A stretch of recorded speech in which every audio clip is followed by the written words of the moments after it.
white supremacy, and black cinema. We're going to get into it. Let's get it.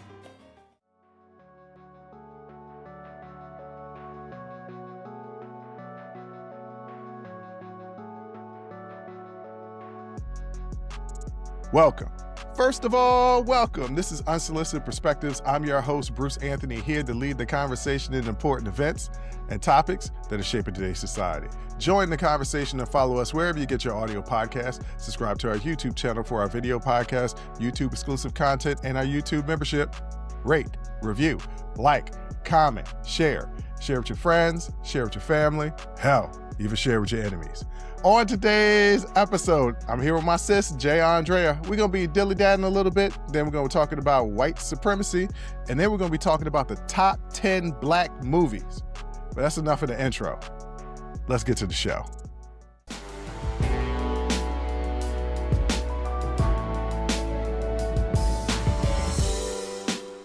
What up, sis? What up, brother? I can't call it. I did something this weekend. Oh, boy. And, well, it wasn't anything too crazy. But I watched the what supposedly was billed as the last Denzel Washington Spike Lee movie. Okay. Highest to the lowest. Have you watched it? Is that the one where No, I don't think... Is that the one where son is kidnapped? Yes. Yes, I have seen that, yes. Okay. What did you think about the movie? Yeah. Okay. Ladies and gentlemen, if y'all not watching the video, my sister made a face. There's like, yeah. And that's like, I honestly don't think I finished it. And I don't blame you. Yeah. I finished it because I'm not going to not watch a Denzel movie all the way through because no matter what, I'm waiting for those Denzel scenes. And he did give them to me. He gave me those Denzel scenes. Yeah. However, typically a Spike Lee joint has a message, an overarching theme throughout the entire movie. And then you're supposed to learn something. There's a reason why I love Spike Lee's movies, the older movies. Yes. Yeah. There was, I don't know the story in this one. Yeah, his son is kidnapped, but it's like not really a good kidnapping. And, and it seems like sophisticated what the kidnapper is asking for, but the person that's the kidnapper wasn't that sophisticated. And they figured it out before the cops did. And I'm just like, what the hell? At the end of the movie, I was like, what the hell did I just watch for 2 hours? Right. And I feel like there was a lot put into like him being this music mogul, and it ended up being like very little payoff regarding that. Like very little payoff. It felt like they put a lot into that in the beginning of the movie. Again, I didn't finish it because I was like, okay. Because it wasn't his son. It ended up being Jeffrey Wright's son. That was taken. And I was like, oh, I see where this is going. Like, he's probably not gonna put up the money for this, because why would he, because it was his godson. I mean, it wasn't his son, but it was his godson. I'm sorry, if my goddaughter was kidnapped, I'm gonna find the money. Oh yeah. I ain't got no money, but if she was kidnapped, I'm gonna find the money. Right. So and I was just like, all right. Ladies and gentlemen, I'm not go watch it for yourself, but I had an interesting conversation with a friend of mine earlier today, and they were just like, you surprised a Spike Lee movie wasn't good? And I was like, hold up. Spike Lee is a film genius. Yeah, wait a minute. They were like, yeah, old Spike Lee, but when was the last time he's had a really good movie? And I had to think about it, and then it came to me, Black Klansman, because that's the reason why he was upset that the Green Book won over Black Klansman, and he had a a temper tantrum. And I still haven't seen the Green Book, but I can understand why that would win because there ain't nothing but a driving Miss Daisy in reverse. Right. Nobody wants to see Black empowerment. They want to see Black suffering. So that's why that. Okay. That's one way to attack that. We're going to get into white supremacy in the second segment. Yeah. But outside of that, it has been a little minute since Spike had a slammer. My man was like, "Hey, did you see Chirac?" I was like, "No, I actually haven't seen it." He was like, "Ain't no reason for you to." Yeah. Ugh. Yeah. I mean, the last like commercial success, I think, was Inside Man. And that was 2006. And then he really just did a handful of films sporadically over the years. So But Chirac 2006 was 20 years ago. That was the point that my friend was making. It was like, like, I don't know why you would expect a good movie. Well, the thing is, like, I think he got to a point in his career at that point where it's like, okay, I can make the movies I want to make. Well, he's always made the movies he wants to make. Yeah, but like in the time he wants to make them, like he doesn't have to hustle as hard as he did between 86 and 2000, right? Where he's like coming out with a movie a year. So, I mean, I can't really say because I didn't see Miracle at St. Anna. I didn't see Red Hook Summer. I didn't see Old Boy. I didn't see The Sweet Blood of Jesus. I didn't see Chirac. I didn't see Black Klansman. I didn't see The Five Bloods. I didn't. Okay, Black Klansman was the only Black Klansman, not Black Klansman. Black Klansman was the only one of those movies that I actually saw. But that goes to my friend's larger point. It used to be a time where a Spike Lee joint, we were running to the movie theater. Right. To go see it. And I can't remember the last time I ran to the movie theater to go see a Spike Lee joint. Inside Man. I didn't run to the movie theater. I waited for that to come out on DVD. Well, it was good. It was good.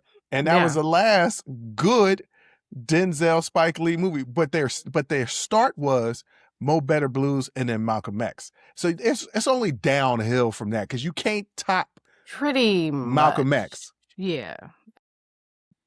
Yeah. Mo Better Blues. I mean, yeah. Malcolm X, did he get the Oscar for that? Oh, he got an Oscar nom. Oh, yeah, he got an Oscar. Him and Denzel both got an Oscar nom, but they didn't win it. Yeah, that's right. They were both nominated Best Actor. Actually, he was not nominated for screenplay or director for Malcolm X. It was Best Actor and Best Costume Design. Those were the only two nominations for that sounds Academy about right. Award. That sounds about right. But I finished the movie. Movie because there's a great musical performance at the end, and I found my new crush. I got to have at least 17 celebrity crushes revolving in my brain at one time, and I found a new one. Sure, yeah. And she performs at the end, so check it out. Is that the one who performed like part of like she was in the lobby of his? Nope. Record. Not her. Okay, it's somebody else. Okay. Somebody else, yeah. Okay. Speaking of awards, Teyana Taylor won a Golden Globe Award for Best Performance by a Female Actor in a Supporting Role in a Motion Picture for One Battle After Another. I have not seen that movie. Yeah.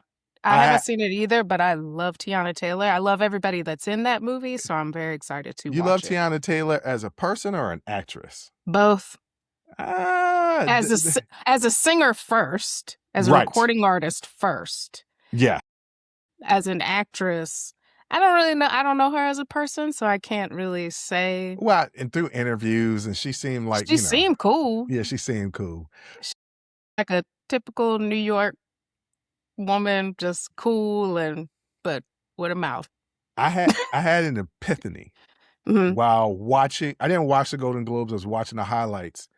She reminds me of what Eartha Kitt was in Eartha Kitt's heyday. She even kind of looks like a young Eartha Kitt. Yeah. And then I was talking to a friend of mine earlier today. She looks like a cat. Yes, she looks like a cat. Yes, so she looks like a cat, and the thing is, who is her something Pierre? Oh God, this guy is escaping me. Who her boyfriend is? Well, her ex-husband was Amon Shumpert. No, Chicago's own. Aaron Pierre. Yeah. So yeah, the both of them, if you see them together, they look like two very expensive cats. Because they both look like cat. Aaron Pierre to me looks like a puma. Okay. So if you look at a puma and then look at Aaron, I can't unsee it. But yeah, they look like two very expensive cats. That's probably where you're getting that from. So here's another thing, and I put Eartha Kitt was beautiful, so I'm not putting Eartha Kitt in that category.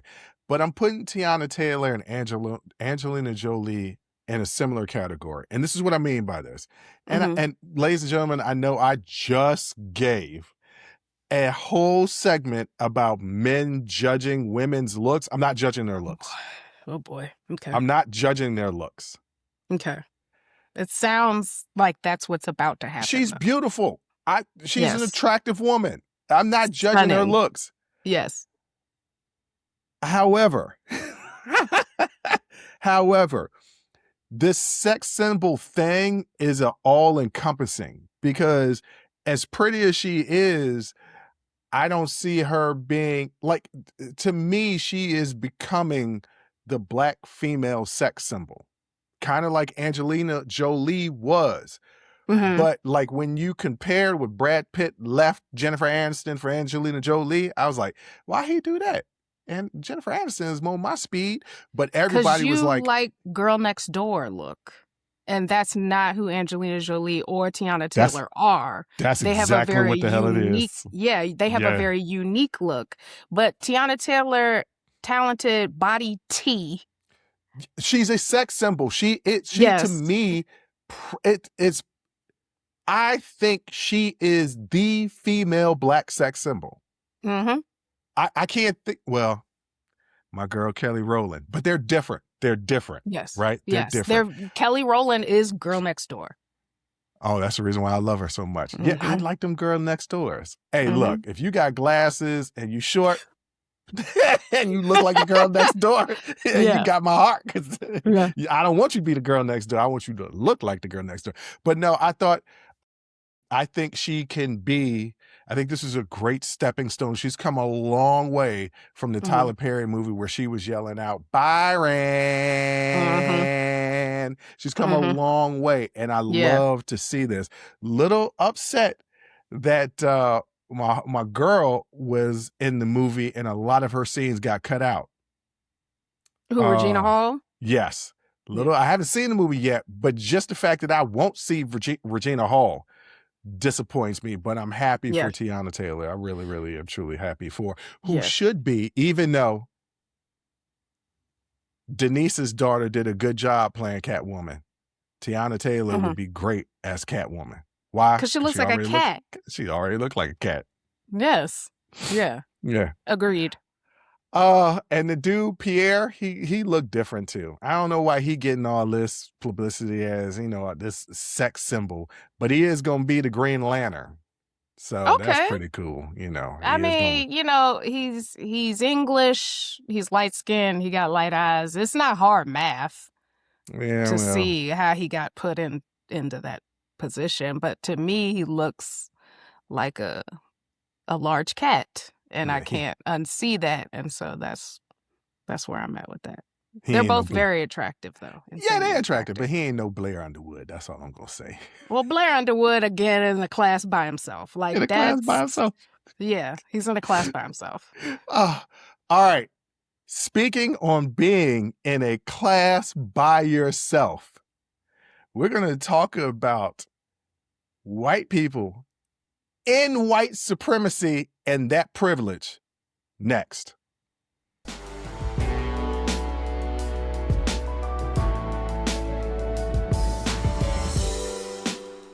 Okay, Jay, you sent me something interesting, and I was like, this is the second segment because I know you would have thoughts on it. So you sent me a video this morning, actually.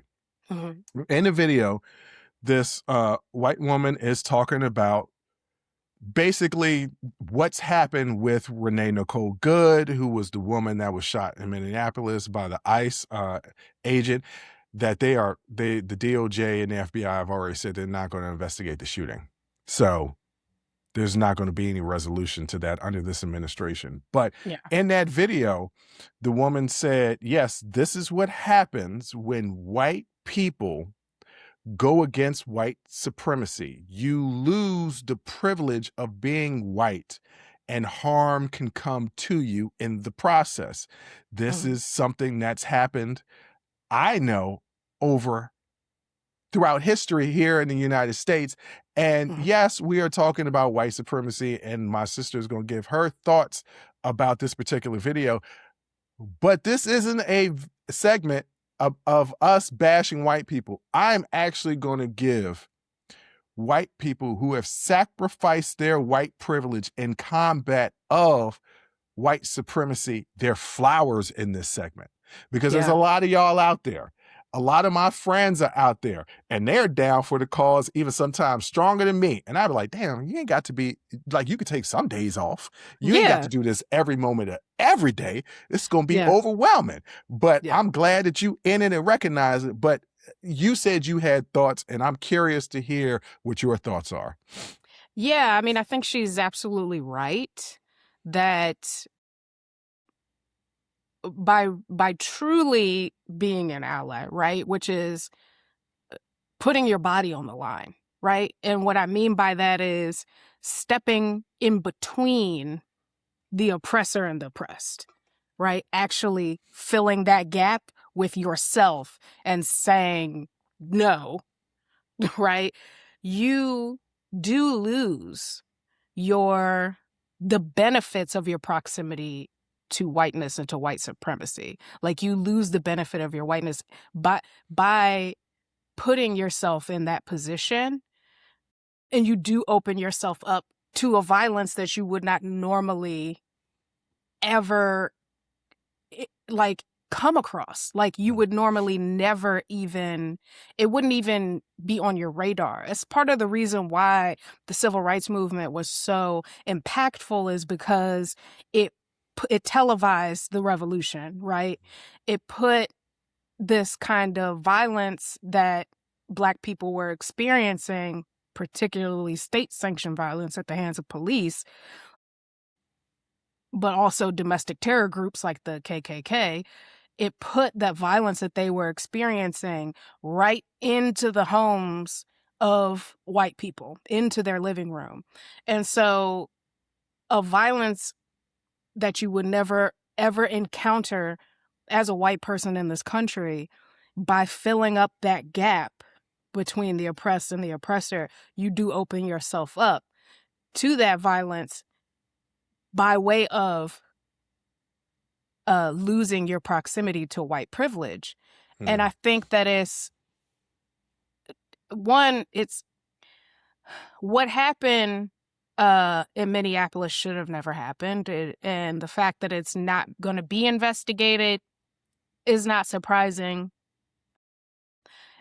And you never want people who are exercising she wasn't even protesting, but people who are exercising their right to protest or to film agents or to just be in proximity of these. And I'm using the term agents very loosely.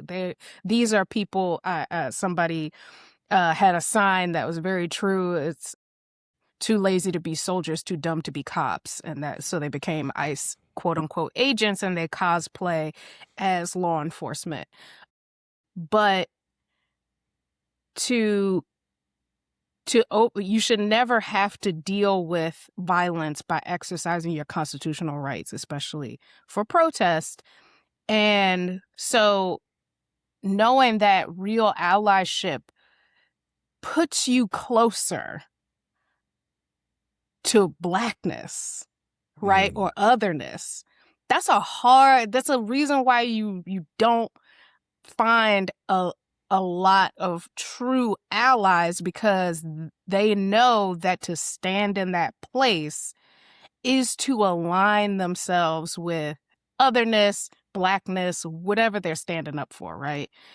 And that makes them a target. You see it also with sexism, right?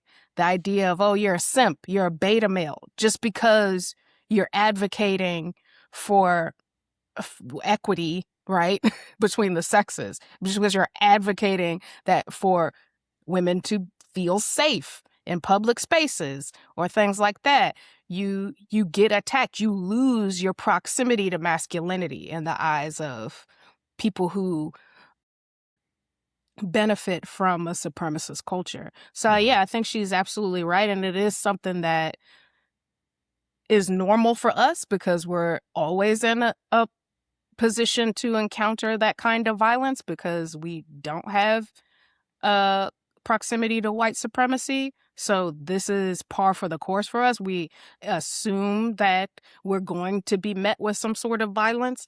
But for white people to say, I want to be an ally and I really want to stand up and actually be impactful with my activism, is to know that you're giving up some of the benefits of whiteness and you are opening yourself up to violence. Yeah. The reason why, and you always say that I'm too forgiving, I give too much grace, but the reason why I give white people some grace for not either acknowledging certain things exactly when they should or being slow to be active is because I recognize as a male is the only privilege. I got two privileges. I got two. I'm male and I'm pretty.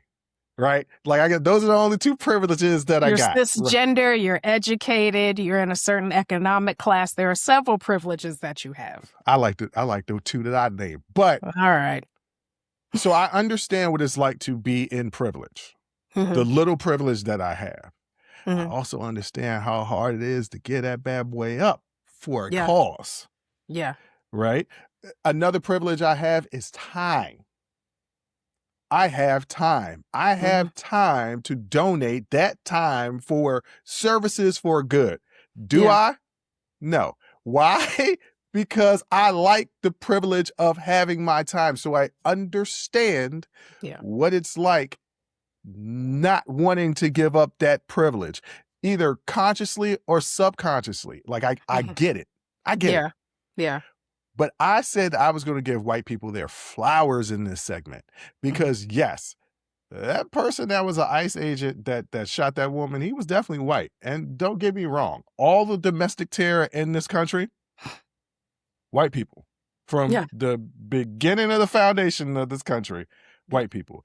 However, there have been several white allies to causes that combat white supremacy. So white people have a long documented history of being killed in the U.S. while they have actively joined struggles against slavery, Jim Crow, and contemporary white nationalism. These deaths are a through line from the abolitionist era to the Freedom Summer to Charlottesville, showing that challenging white supremacy has never been risk-free for anyone who seriously opposes it.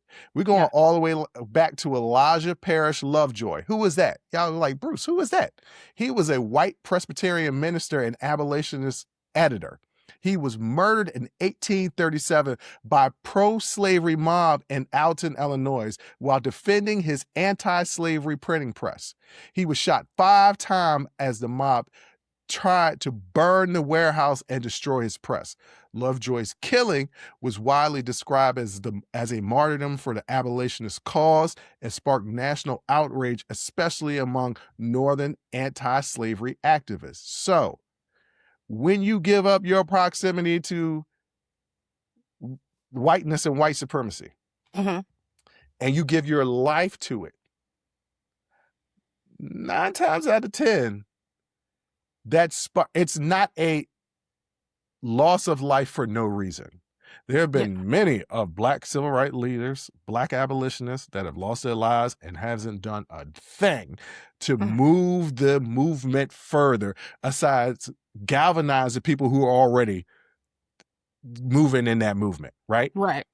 But when a life is lost, combating some type of oppression, and it's coming from a person that would typically be on the other side of that oppression, the other people that look like that person and believe like that person start to be like, wait a minute, hold up. Yeah. I understand y'all was killing them, but now you killing us? What the hell is going on? Yeah. So that's just, it starts with Elijah Lovejoy. But let's not forget about the 3 civil rights workers, James Chaney, Andrew Goodman, and Michael Schwerner. I think that's how you say his name. Schwerner. Yeah. Y'all will know them from a movie called Mississippi Burning starring Gene Hackman. Great movie. But the 3 of them were abducted and murdered by the KKK with help from the deputy sheriff in Mississippi while working on Black voter registration, and then was later investigated in the burning of a Black church. Their bodies were found weeks later in a dam. The case became one of the most famous examples of white civil rights workers killed by confronting Jim Crow and white supremacy in the Deep South. Do you know what happened because of this? The president, Lyndon Baines Johnson, forced the FBI and the DOJ to investigate this and immediately labeled the Ku Klux Klan as a domestic terrorist, started an investigation. They were the first group that was not charged, but COINTELPRO was a program to attack domestic terrorism. It was created. They attacked the Ku Klux Klan, bankrupt the Ku Klux Klan to the point where you barely see any Ku Klux Klan members. All they can't afford the hoods. Couldn't afford the hoods. All because, not because James Chaney was killed, who was the Black man, but the 2 young white men, Andrew Goldman and Michael Schwerner. White men were killed, and white America said, wait a minute. Right. Hold up. This can't be life. This can't be real. Right? And let's not forget about Heather Heyer. I think that's how you say Heyer. She was the white paralegal and anti-racist activist who was killed in Charlottesville. Y'all remember that? That was just a few years ago. I mean, it's a little bit more than a few years ago. It was 9 years ago. But y'all remember They Will Not Replace Us in Charlottesville and the guy running her over, right? That, along with George Floyd, sparked everybody putting a little black picture on their social media posts. So that's just a few of, there's more, but I kind of wanted to highlight them. There's way more. There's so many people that helped. There were white people that helped Harriet Tubman. There were more people that marched along Martin Luther King. There's been a myriad of white people who have given up their white privilege to combat white supremacy. And that's really the only way that you can combat a oppressive group, is for the people in that group to say this isn't right. Look, Black people gonna always fight white supremacy. Always. Yeah. But guess what? We don't have a choice. Yeah. We don't have a choice. Guess what? It's not our problem.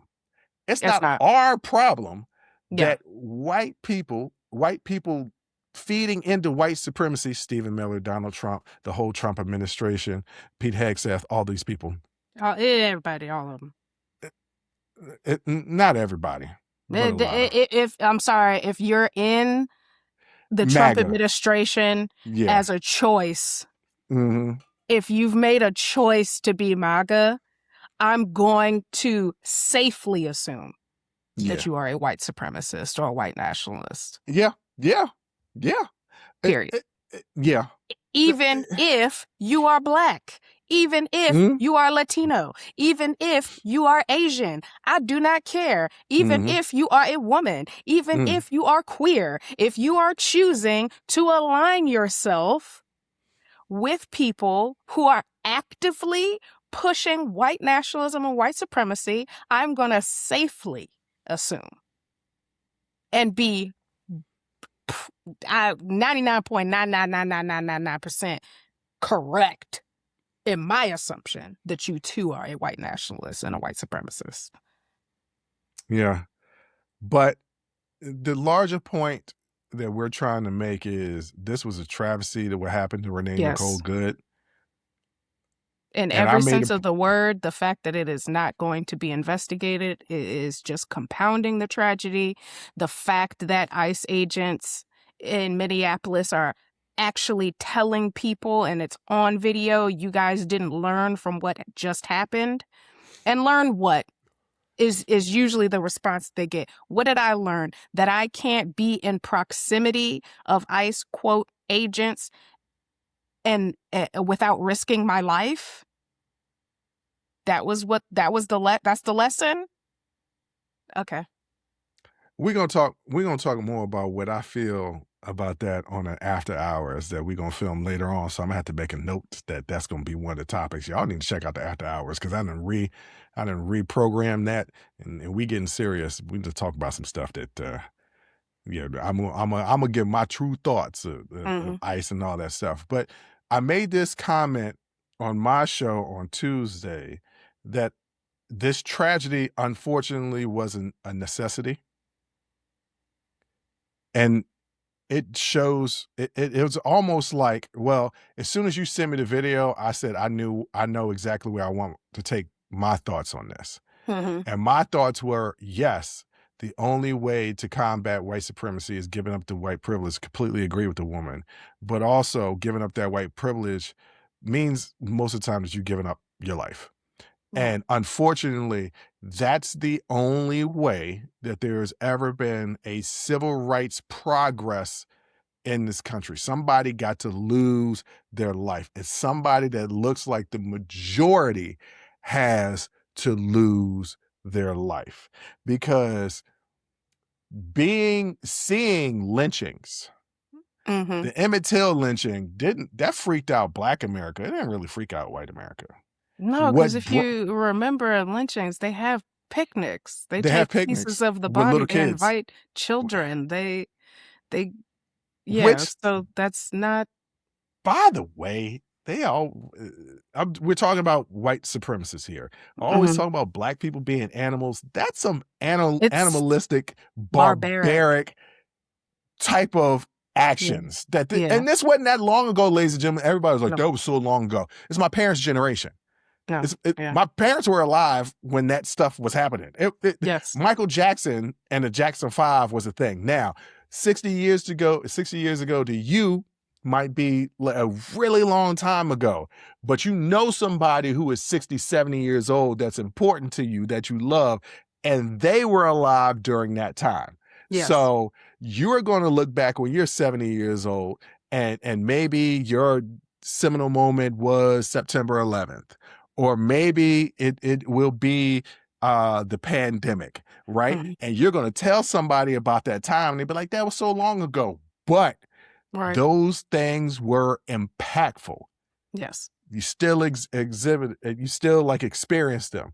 Yes. This wasn't that long ago that they was just doing that, right? And that was not furthering along the civil rights movement. The beating in Birmingham, that helped a little bit, right? But it was the killing of the white kids down in Mississippi. That's what did it.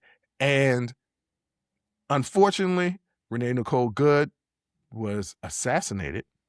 Yes. And that woke up a lot of people. And they're like, wait a minute now. She's kind of like me. Yeah. And now they're not going to investigate. The MAGA is digging their own shovel consistently.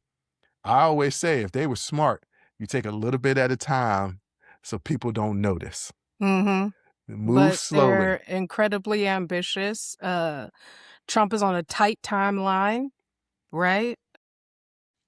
He has to make himself king in the next, 3 years. So he's on a tight timeline, so they got to move quickly with this fascist state that they're building.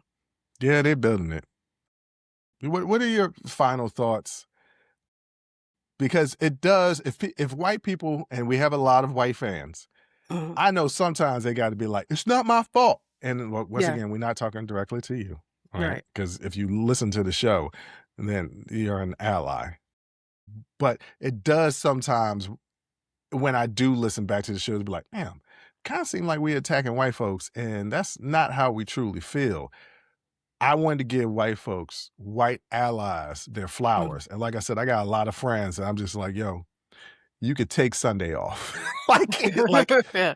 go ahead and take a day off. So like, Yeah. what do you want to say to people out there that are like, I don't know, that are just like, man, they always attacking white people. What do you want to say to those white people and everybody right now, more specifically about relinquishing that privilege to further along human decency? Yeah. First, I think when we're talking about injustice and white supremacy, if you get defensive, there's some questions you need to ask yourself. That's number one. It just kind of goes back to that thing of them not wanting to teach slavery in schools. Well, why can't white students align with white abolitionists? Why do they have to feel bad about slavery? They can just say, that's something that I never want to repeat. Right. Right? So if you get defensive, then you have some questions to ask yourself. But true change comes in uncomfortable spaces. True change, and this is an unfortunate fact, usually is born out of violent spaces. You do have to put your body on the line to affect change. And that's just the reality of where we are as a country and as people, as human beings. That is what the masses require. They require that little bit of blood before they get invested. Because otherwise it's just not real to them, or it's something that they can ignore. But like an impending peril, right? Of like, well, will ICE come to my city next? And if I'm just trying to get home from work and they feel like I'm following them, will I get shot? You know, like that, that is, yeah, it's a possibility. Yes. And you see that, and now it's a reality. And guess what? Nobody is going to investigate your murder. But that is how we affect change, is by putting our bodies, our lives on the line. Because everybody wants that, I don't even know if I'm using this euphemism right, but that pound of flesh, right? Like they need it before they really get invested, and that's just the reality. And it's sad, it's unfortunate. It should be that you can just speak up and say, hey, I'm feeling marginalized by this policy. Can we revise it? Oh, sorry, we didn't even notice that we were marginalizing you. Let's go back to the drawing board. That's just not the way things are. So, yeah, it's dangerous. Welcome to like real America. The America that everybody's been telling you about. That's dangerous. Welcome to that. For if you're here for the first time, it is dangerous to exist in the world without the protection of whiteness.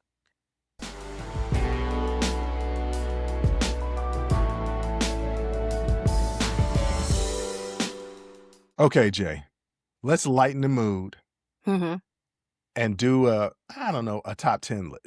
I do know what it is, a top 10 list, but I don't think it's going to be a competition. Okay. But it might be. There might be a heated conversation. Right.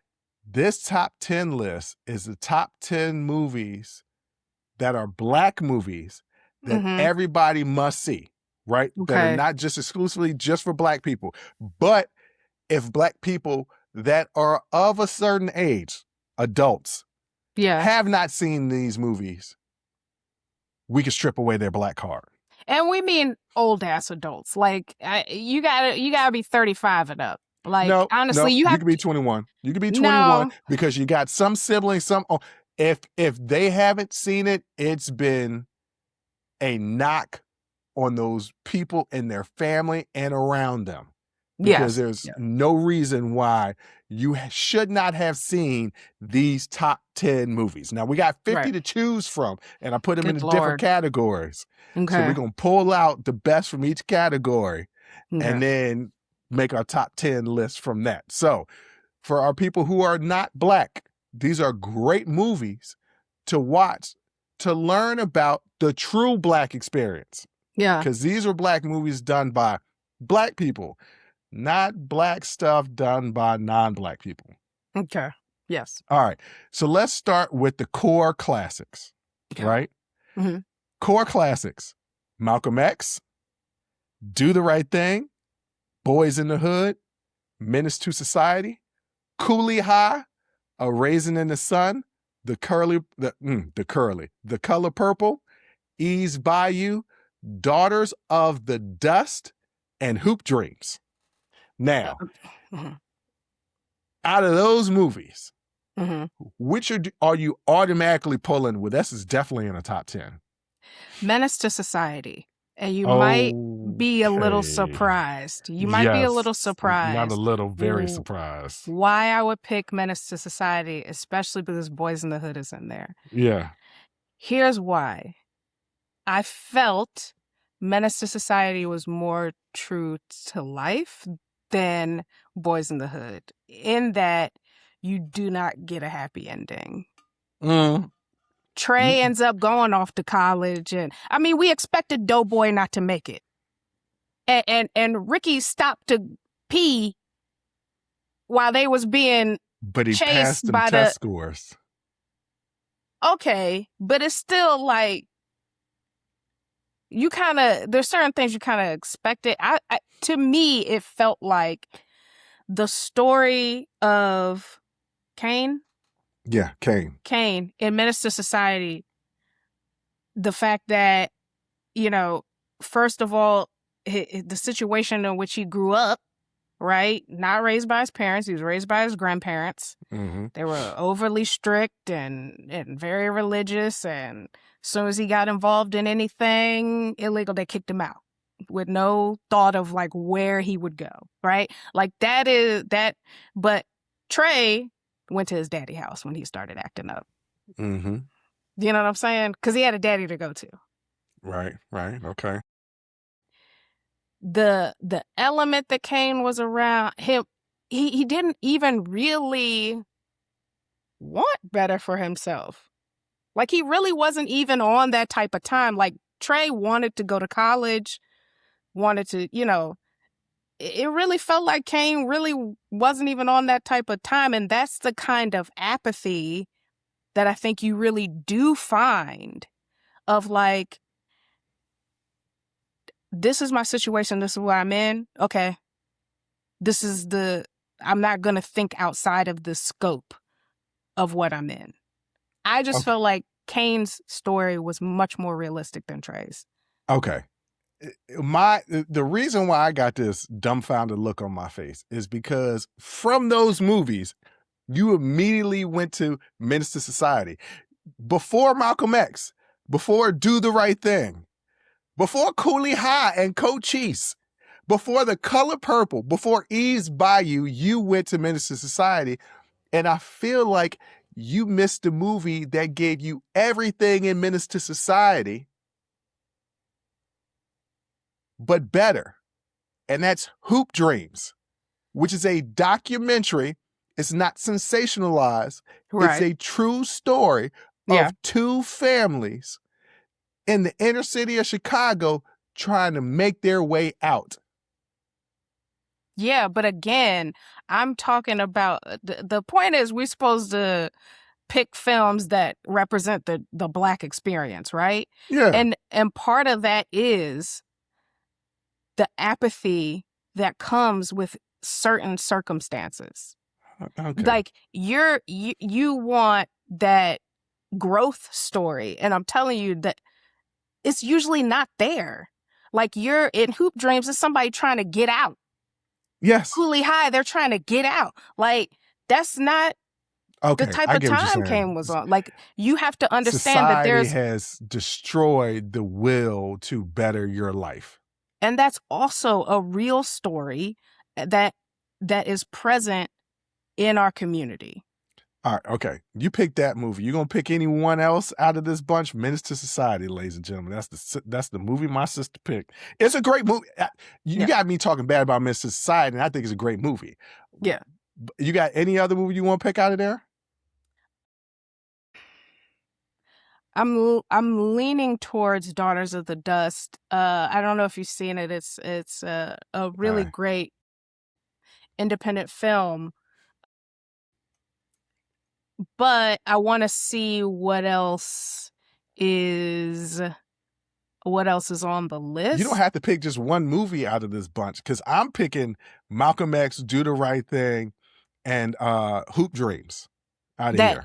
But I got 10 films that people have to watch to understand the Black experience. All right, those are the core classics, ladies and gentlemen. Let's move down to modern essentials. So we got Moonlight, Get Out, 12 Years a Slave, Selma, Black Panther, Hidden Figures, Straight Outta Compton, Spider-Man Into the Spider-Verse, Love and Basketball, and Fruitville Station. I automatically know where you're going with this. I feel like there's a theme in every movie that you're going to pick. Tell me which ones you think I'm going to pick. Fruitville Station? No. You're not? Not on my list. Not on my list. No. Which one are you picking out of this bunch? Moonlight and Hidden Figures. I think Moonlight is a great story of the complications of being Black and queer. Mm-hmm. Yeah. And I think Hidden Figures is important because you need to, I think a lot of people don't understand how seminal Black people were in the advancement of a lot of things in this country, including something you wouldn't think of like aerospace. We were there crunching the numbers. We were there inventing math. Like, you need to know that we are an integral part of this country, not just because of the Underground Railroad. Right. Yeah. Yeah. I agree with you. I would just add Selma. And there's a theme with me as well, with Malcolm X and Selma. History. History of the struggle will tell you why we are still fighting. Yeah. So that's the only thing. I think Fruitville Station is a lot of parallels with Menace to Society. Yeah. It's also a true story. Yes.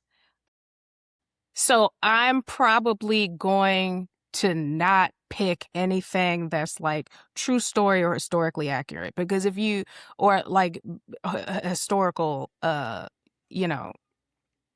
because, pick up a book. Like, honestly, you don't know about Selma. You don't know about Malcolm X. Well, you don't remember what happened. Hold on, there are different type of learners, right? Like, some people learn by reading, some people are visual learners. So people can read certain things and not register and then see it. And it creates a whole new thing. George Floyd is a prime example. A lot of people read that article and was like, oh, that's sad. Then they saw it and they was like, wait a minute. Yeah. So that's the reason why I'm like, well, I picked movies and not books. Also, because I've seen a lot more movies than I read books. So, all right, those are your picks. Let's move to comedy and romance, because it ain't all just suffering and pain. Yes. So in the comedy and romance, we got Coming to America, Friday, House Party, Love Jones, Waiting to Exhale, Barbershop, The Best Man, Coming to America, Brown Sugar, and Harlem Nights. Out of those movies, what would make the top 10 of movies that you need to see? Love Jones. Okay. Yeah. Love Jones for sure, because it was such a good representation of the complexity of Black love. And just how beautiful that it can be. It was just a really great movie. And you got a glimpse into different kinds of Black relationships, a marriage, a player, two people that to say they're just kicking it but are falling in love and really trying not to, a bad relationship with an ex. You love it. Like, you get glimpses into different kinds of relationships, and just the beauty of Black love. I would definitely put that on there. All right, I dig Love Jones, but this is comedy and romance.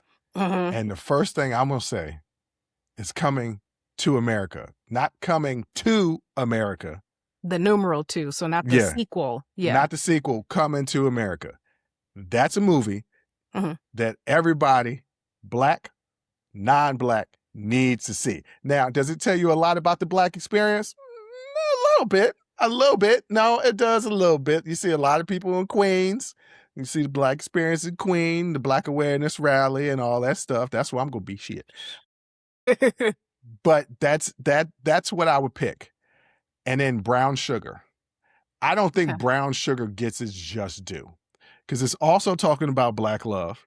It's talking about Black love, romance, and aspiring. Like you said in the analogy with Menace to Society, society is beating this person down where they don't want to see better for themselves.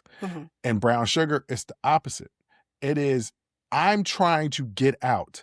I have this passion. I know I can do this. I just need a chance. I just need a shot. And I'm going to do whatever I got to do to get to that point.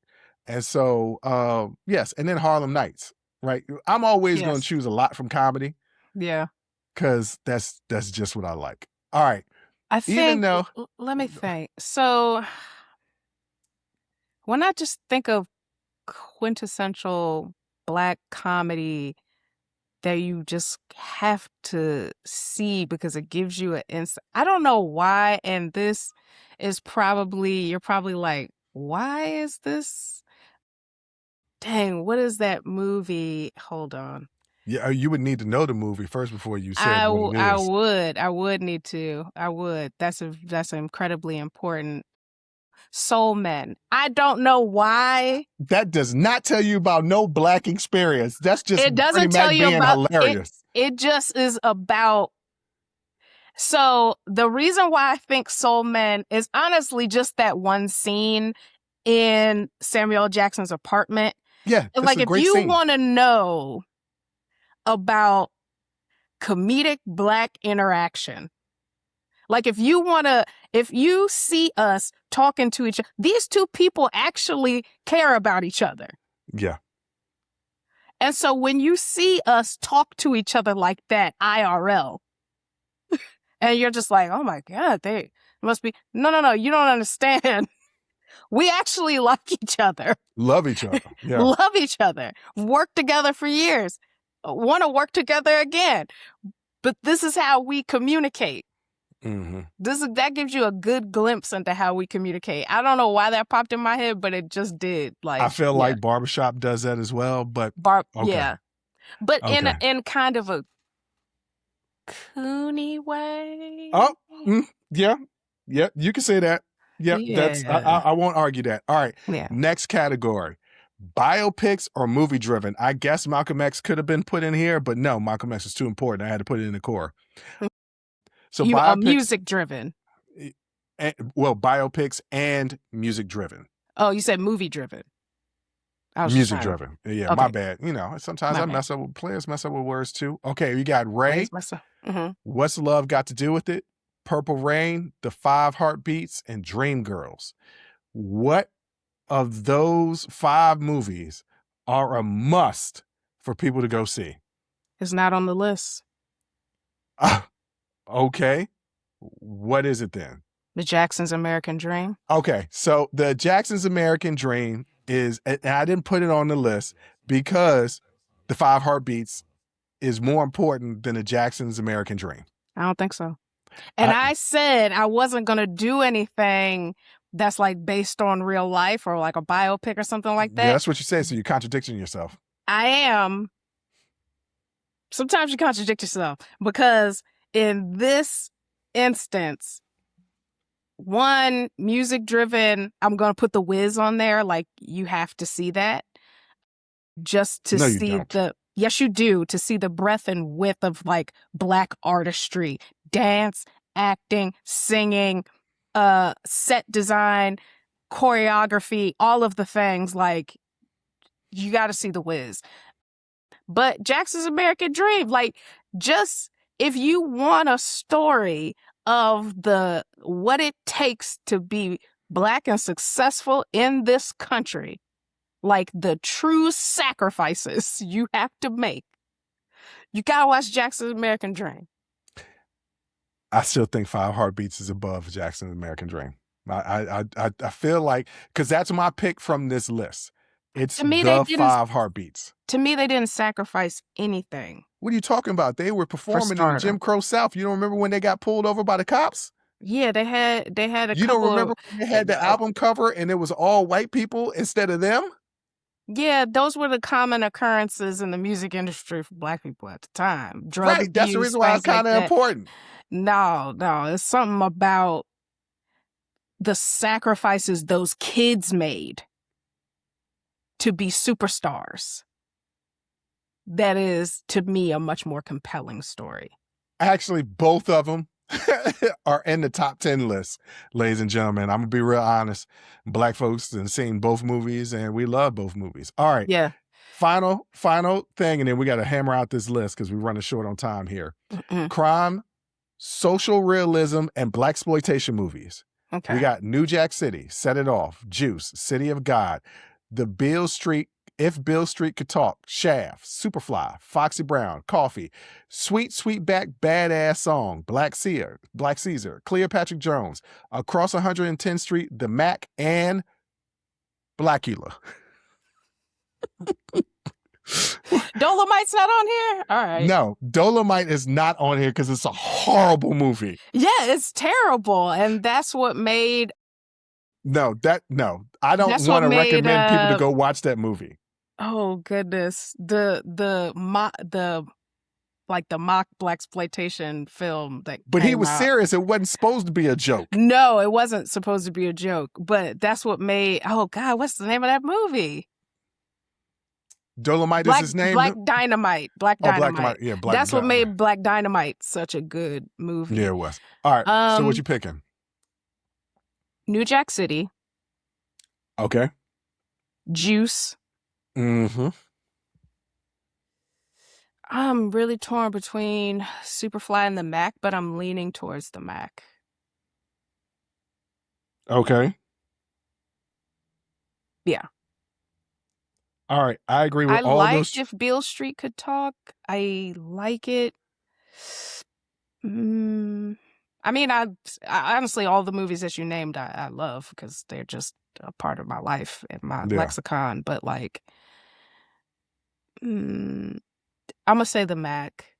Yeah, so I picked the Mac over Superfly because it actually there's multiple meanings in it, and it's not solely just a exploitation movie. They actually were trying to make a point. And they really weren't as super. I mean, they tried to, but it was the height of blaxploitation. Yeah. The only thing that I would add in there is Set It Off. I think Set It Off is so very, very important because it's showing women can be badasses too, just like in Hidden Figures, but on the other side. Yeah. Right? Yeah. Women can be badasses too. So those are some of the movies. Right now, your list is Menace to Society, Moonlight, Hidden Figures, Love Jones, Jackson's American Dream, New Jack City, Juice, and The Mac. 1, 2, 3, 4, 5, 6, 7, 8. In your list, you could choose 2 more movies from everything. What would it be? I'm surprised you're not choosing Purple Rain. No, because Prince. If anybody who knows me knows that I used to have a Prince poster on my door that our brother really didn't like because it was just his head, and it was gigantic, and it just stared right at him, and he didn't like it. Our other brother, because I don't remember Yeah. this poster. Yes. And Prince has been my idol since I was conscious of his music, so the 80s. But let's be honest. Purple Rain's not a good movie. It's not. Okay. He's not a good actor, and it's not a good movie. So from core classics, I know you have Do the Right Thing on here, for sure. But I actually, if I were going to pick a Spike Lee joint, because I definitely think one needs to be on here, it would be Crooklyn. I knew you was going to say Crooklyn. I knew it. I specifically left it off because it don't got no place being in no top 10 list for movies that need to be seen. I knew you was going to say Crooklyn. Yeah, it would be Crooklyn. I would add Daughters of the Dust. Okay. So your top 10 would be Menace to Society, Moonlight, Hidden Figures, Love Jones, The Jackson's American Dream, New Jack City, Juice, The Mac, Crooklyn, and Daughters of the Dust. Yes. I think if you watch those 10 films, it will give you a well-rounded, layered, textured, complex view of Blackness, Black love, Black joy, Black pain, the Black experience in this country. That's what I think. All right. My top 10 list is Malcolm X, Hoop Dreams, Selma, Coming to America, House Party, The Best Man, Brown Sugar, The Five Heartbeats, New Jack City, Juice. That's it. That's 10. And The Mac. 1A and B. 1A and B. You got to watch The Mac. You got to watch The Mac. But that was our top 10. You got, I don't think we cross-blended any No, I don't think we chose so you any got of the same top film. 10. You got Jay's top 10 and my top 10. So there's 20 movies. For my Black people out there that haven't seen those movies, we're going to strip your Black card. If you haven't seen We're not. those movies, I am.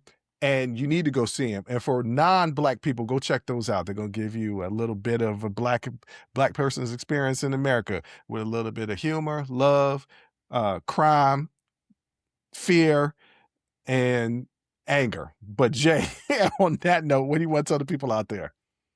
Yeah, watch those movies. Like, watch the whole list. I wish we could publish it somewhere because we can. I will publish it on our social media accounts. That would be awesome because I feel like a lot of times, all the time, the media portrays us one way. But when you watch films written by us, directed by us, starring us in our own voices, you get a better idea of who we are. And we're beautiful. We are. Black is beautiful, if y'all didn't know. Black is beautiful. And on that note, once again, our white allies, thank you. Thank you. We need your help to further the cause. But on that note, I want to thank you for listening. I want to thank you for watching. And until next time, as always, I'll holla. Woo! That was a hell of a show. Thank you for rocking with us here on Unsolicited Perspectives with Bruce Anthony. Now, before you go, don't forget to follow, subscribe, like, comment, and share our podcast wherever you're listening or watching it to it. Pass it along to your friends. If you enjoy it, that means the people that you rock will enjoy it also. So share the wealth, share the knowledge, share the noise. And for all those people that say, well, I don't have a YouTube. If you have a Gmail account, you have a YouTube. Subscribe to our YouTube channel where you can actually watch our video podcast and YouTube exclusive content. But the real party is on our Patreon page, After Hours Uncensored and Talking Straight-ish. After Hours Uncensored is another show with my sister. And once again, the key word there is uncensored. Those are exclusively on our Patreon page. Jump onto our website at unsolicitedperspective.com for all things us. That's where you can get all of our audio, video, our blogs, and even buy our merch. And if you really feel generous and want to help us out, you can donate on our donations page. Donations go strictly to improving our software and hardware so we can keep giving you guys good content that you can clearly listen to and that you can clearly see. So any donation would be appreciative. Most importantly, I want to say thank you, thank you, thank you, for listening and watching and supporting us. And I'll catch you next time. Audi 5000. Peace.